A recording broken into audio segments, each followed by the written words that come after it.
Today we're back and we're going to be taking a look at equipment. We're going to be basically having a look at what you could potentially get. Is it expensive? Is it worth getting or not? Now, if there's any people that haven't really kept up to date with the new Nether update, then you might not even know what this is. So we'll explain a bit about it and see what it's all about.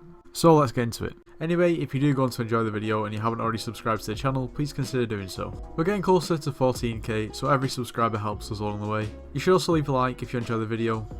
It lets me know that you actually enjoy the videos and it also boosts the video in the algorithm. And finally, my Discord server is the top link in the description. There's really no reason not to join.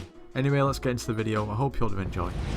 So essentially what equipment is, if you right click on your nether star, you click on your profile, and as you can see here you have what armor set you're wearing, and next to it you have your equipment. So I've just taken this piece off that I had, but anyway, essentially these are just extra items that just act as buffs essentially. Like, they're not reforges, they're not accessories. I mean, you can reforge them, but they're not accessories, it's not armor, it's not something you can actually see on your character, but they just basically give you buffs. So it's sort of silly not to use these slots really. Just the same as you wouldn't not have armor on and you wouldn't not have accessories. To be honest, the great thing about this is that a lot of them don't have a requirement, and also it's fairly inexpensive. Obviously these pieces of equipment don't just help you within the Crimson Isles or basically with this new Slayer or anything like that. They are general buffs that give you buffs in every walk of the game. So just for instance, I bought some accessories because I didn't really think there was any point in bothering with them before I had a look into it today, and yeah, so I ended up buying these 4 accessories. They're all part of the Molten set. So every single one of these gives plus 20 strength, plus 30 health, and plus 20 defense, which is going to be really helpful when fighting against enemies and mobs in the new Crimson Isles, because it is pretty difficult for me. Obviously you can put your new enchantments on there as well, and also on these accessories in particular you gain extra 5% damage resistance when fighting Kudra. So all in all 20%, so that's pretty good. So you can actually reforge all these equipment as well. You can't just go to the normal blacksmith, you have to go to the bazaar, buy some reforged stones and reforge it that way. So if you go to your collections and have a look, I think it was the Magma collection was the one that I was going to go for. So if you go for Magma collection 6, and it's the Searing Stone, which seems like a fairly decent reforge to for plus 8 defense and plus 6 strength, obviously on every piece, so that's going to add up. The easiest way to do it, to be honest, is just buy it from the bazaar.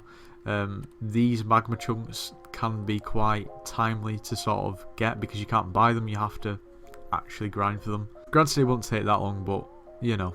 There's also another reforged stone in the Blaze collection, which I actually haven't unlocked, but it is a pretty decent reforge to be fair. And on the gas collection too, there's another one here. There is more as well, but they seem like the main ones, or the more affordable ones should I say. Also there are way more accessories, but this set sort of seems just about right for me, considering it gives quite a good varied buff, and also isn't too expensive. So you're looking at around about 1.4 million for the belt, about 1.8 million for the bracelet, we're looking at about 1.9 million for the cloak, and then 2.4 million for the necklace. So that's going to add up to roughly about 8 million coins, which isn't too bad at all considering the buff that it does give you. But like I said, I'm just going to mainly be going over these set of equipment just in this video because it seems like at about the right level for me.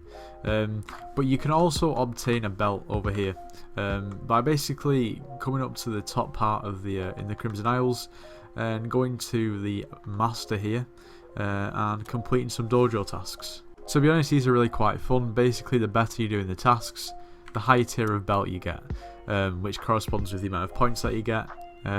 So yeah, it's pretty cool. My belt is blue, which seems pretty much around about, well, it's quite easy to achieve. I'm not by any means good at the game, and it gives you a decent buff to be fair.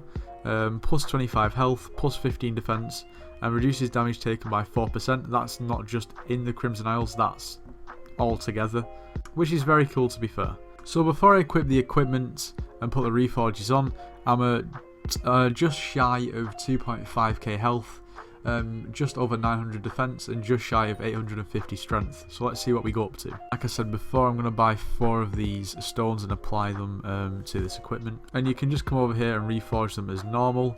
It does cost 75k, so it is, I mean, these reforges are fairly expensive, but any buff is better than none. So there we go, we've got them all on. So now on each piece we gain 25 strength, 30 health and 26 defense, and with all 4 of them on we now gain 15% damage resistance when fighting Kudra, which is cool. Also I am using this Necron Armor instead of Crimson Armor because at this point for me this is better. I need to upgrade my Crimson Armor. Anyway, now we're just over 2.6k health, just over 1000 defense and almost 950 strength. So that's around about a 120 increase in health, 100 increase in defense and 100 increase in strength, which you really can't argue with whatsoever. And for the sake of what, around about, I don't even know, like 15 to 16 million coins, it's really not too bad. Now obviously you're able to spend way more coins on equipment and reforges, but this is more of like a sort of a budget setup, and my stats have gone up and I can't really complain with it. Like I said at the start of the video, you wouldn't walk around and you wouldn't try and play the game with no armor, no weapon, no reforges, no accessories, so there's really no reason not to invest in equipment. But anyway, that is going to be pretty much the end of the video. Hope you all did enjoy. If you did, make sure you do leave a like, subscribe if you're new, and I'll see you in the next one.